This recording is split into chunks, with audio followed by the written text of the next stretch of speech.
बिस्मिल्लाहिर्रहमानिर्रहीम।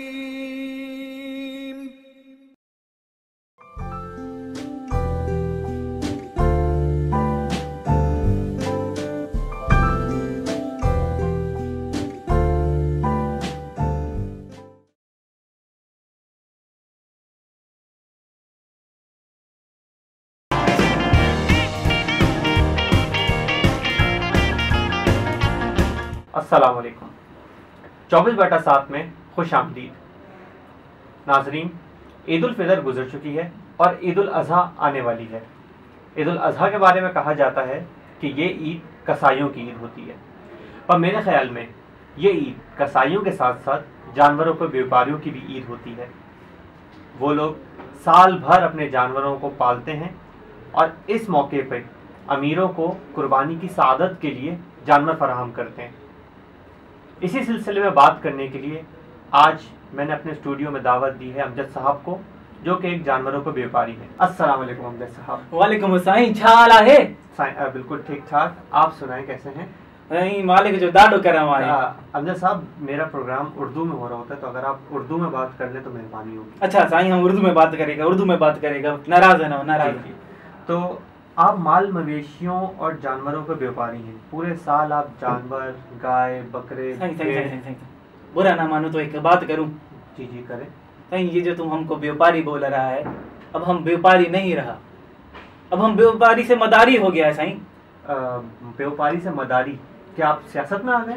अरे साईं, अल्लाह तौबा तौबा, हम गरीब आदमी सियासत में आके क्या करेगा साईं। तो मेरा मतलब ये है बस कि हम बस अब व्यापारी नहीं रहा। क्यों? आपके दूसरा कारोबार शुरू कर दिया? अरे साईं, दूसरा व्यापार करने के लिए तो बहुत सारा पैसा चाहिए होता है। हमारे पास इतना पैसा कहाँ है साहब। हमारा तो सारा मवेशी पानी में बह गया, जो बचा था वो सारा लुट गया, और अब जो बचा है वो लुटाने के लिए आए हैं। मैं समझा नहीं आपकी बात साईं। बस अब हम व्यापारी नहीं रहा।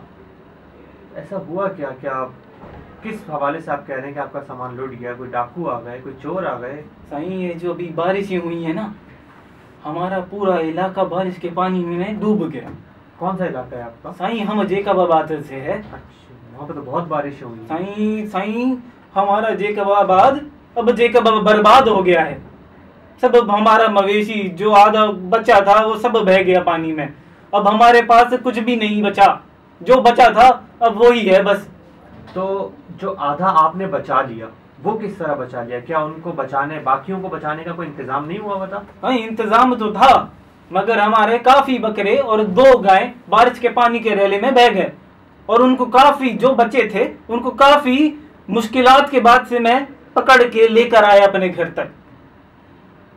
तो इसका मतलब है आपका काफी नुकसान हो गया। नहीं, नुकसान तो मत पूछो ना, क्या हुआ। मुझे बहुत अफसोस है कि आपका इतना नुकसान हुआ और आपके जानवर इस साने में बह गए, पानी में बह गए, आफत में बह गए, और वो भी वही जानवर। आप रोए नहीं, मैं समझ सकता हूँ आपका दुख, लेकिन वो जानवर थे जिनको आपने साल भर पाला था, और उनको ईद के मौके पे वो बिल्कुल बह गए।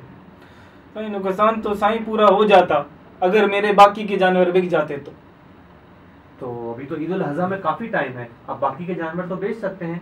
साईं, मैं भी इसी आस में बाकी जानवरों को यहाँ पर लेकर आया था बेचने के लिए, मगर हुआ क्या, लोगों ने जानवर ही बेचने बंद कर दिए। मैंने तो अपने सारे जानवरों के नाम भी हिंदुस्तानी लोगों पर रख दिए थे। अब देखो, शाहरुख खान जो है 20,000 रुपए मैंने उसकी कीमत रखी। अब 20,000 में शाहरुख खान, 20,000 में अब शाहरुख खान की कीमत लगाई है आपने। अब बोलो, पता चली है ना। अब बोलो, उस समय नुकसान मेरा पूरा हो जाता। बिल्कुल हो सकता था। आप लोग यही तो करते हैं कि हिंदुस्तानी लोगों के नाम पे अपने अपने जानवरों के अजीबो गरीब नाम रखते हैं। 1,000 2,000 भी नहीं, 10,000 20,000 इवन 40-50 हजार रुपये उनकी कीमतें बढ़ा देते हैं नॉर्मल कीमतों से। और आप ये अभी भी कर सकते थे, और आप कर सकते हैं। ईद उल अज़हा आने में तो काफी टाइम है। ठीक है साईं, मैं मानता हूँ नुकसान मेरा पूरा हो जाता, मेरा उसमें गुजारा हो जाता, मगर ऑस्ट्रेलिया ने हमारी भेड़ें वापस कर दी, ये कहकर के इसमें बीमारी है, अब कोई खरीदने को तैयार नहीं। तो अब क्या करूं साईं? ऑस्ट्रेलिया ने भेड़ें वापस की? भेड़ों का आपका कारोबार नहीं है, आप गाय और बकरे बेचते हैं, आपका इनसे ताल्लुक क्या है? साईं, हम तो जाहिर आदमी है ना। हमें किसी ने बोला कि हमारे जानवरों में बर्ड फ्लू आ गया है।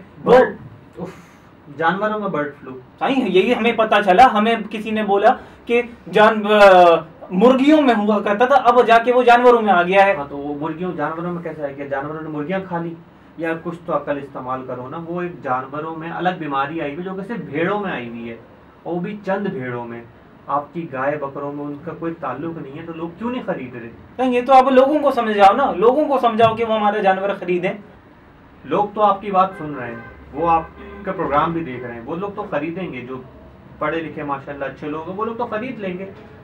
साईं आप ये बात समझो कि हमारे गांव में एक सयानी बाबा, बड़ा सयाना, उसने हमको ये बताया कि ये जो तुम 4-5 गुना कीमतें बढ़ा के अपना जानवर बेचते हो ना, ये जो बीमारी आई है उसके अजाब की सूरत में आई है। बड़ी बड़ी गहरी बात की आपके सयाने बाबा ने, और ये बात किसी हद तक दुरुस्त हो भी सकती है। आप लोग भी तो अजीब लूट मचा देते हैं इस मौके पे। अपने जानवरों के नाम, हिंदुस्तानी लोगों के नाम पे अजीब व गरीब नाम रखते हैं, और उसके क्या कराते हैं आप? कैट वॉक और मुकाबला हुस्न और पता नहीं क्या कुछ आप कराते हैं। अल्लाह माफ करे, आपको कुर्बानी को पूरा बदल के रख दिया आप लोगों ने। साईं बाबा ने इस बात से तौबा कर ली है, और हमारे गांव में जितने भी व्यापारी हैं उन सब ने ये वादा किया है कि अब हम जायज मुनाफे पर, जायज कीमत पर अब हम अपने जानवर बेचेंगे। बड़ी अच्छी बात है। और अब हम अल्लाह से माफी भी मांग रहे हैं। और मगर अब साईं ये भी तो देखो ना कि जो मंडी वाले हैं उनको भी तो समझाओ कि वो हमारा जो भी टैक्स है और जो भी मुख्तलिफ टैक्स लगाते हैं वो उनको मना करो कि वो इस तरह का ना करे ना, तो ताकि हमको भी जो है वो थोड़ा 2 पैसे का ना मुनाफा हो जाए। सही बात है। आपकी बात जो है वो इस प्रोग्राम और इस चैनल के थ्रू मंडी वाले सुन रहे हैं, और उन तक आपका पैगाम पहुंच चुका है। लेकिन अभी आपने एक बात कही कि आप अपने जानवरों की कीमतें अब नाजायज कीमतों पे या जानवरों को नाजायज कीमतों पे नहीं बेचेंगे। ना सही ना ना ना ना बिल्कुल ना। तो जरा आप मुझे ये बताएं कि जायज कीमतें क्या होंगी जिस पे आप इस दफा बेचेंगे, या आप मुझे ये बताएं कि जानवरों की जायज कीमतें क्या होनी चाहिए। साईं तुमसे झूठ नहीं बोलूंगा।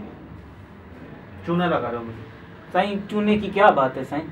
मतलब मैं पहले बता रहा हूं मक्खन ना लगा के फिर मुझे वही रेट बता रहा हूँ। तुमने साईं, या तो सुन लो मैं क्या बोल रहा हूँ, अच्छा, बना बोल लो। अच्छा, यार बोलो। साईं देखो, फी बकरा 13,000 रुपए। सिर्फ 13,000 रुपए? साईं और बकरा और बकरे के तो 13,000 बोल दिया ना। गाय और बैल 30 से 45,000 रुपए मुनासिब और जायज मुनाफा। ठीक है साईं, बस आप लोगों को ये बोलो कि जानवर खरीदना ना छोड़े ना। आपने इतने कम रेट बताए हैं जो कि आपके लिहाज से जायज और मेरे लिहाज से भी बिल्कुल जायज रेट होने चाहिए, तो लोग तो जाहिर सी बातें जरूर खरीदेंगे। आप लोगों ने अमजद साहब की बातें सुनी, इन्होंने तो अहद कर लिया है कि जायज कीमतों पे अपने जानवर को बेचेंगे। उम्मीद करते हैं कि इनकी बातें सुनते हुए बाकी व्यापारी जो हैं वो भी इसी तरह अपने जानवरों की कीमतों को मुनासिब रेट पर ले आएंगे और सिर्फ हलाल मुनाफा रख के बेचेंगे। साईं तुम्हारे लिए मैंने 2 दांत का बकरा रखा है साईं। बाद में बात करते, शो के बाद बात करते हैं। 2 दांत का बकरे, 2 मुझे चाहिए, जोड़ी चाहिए। साईं तुम्हारे लिए मुनासिब होगा बिल्कुल। बस ठीक है। तो इन्होंने जिस तरह अपने कीमतें कम की हैं, इन्होंने अपनी नहीं, इन्होंने जानवरों की जिस तरह से कीमतें कम की हैं, इन्होंने जानवरों की जिस तरह से कीमतें कम की हैं, उस तरह मुझे लग रहा है कि अब गरीब भी कुर्बानी की इबादत कर सकेंगे। और पता नहीं क्यों मैं भी अब सिंधी बोलने लगा हूँ। मिलते हैं बाद में। शुक्रिया।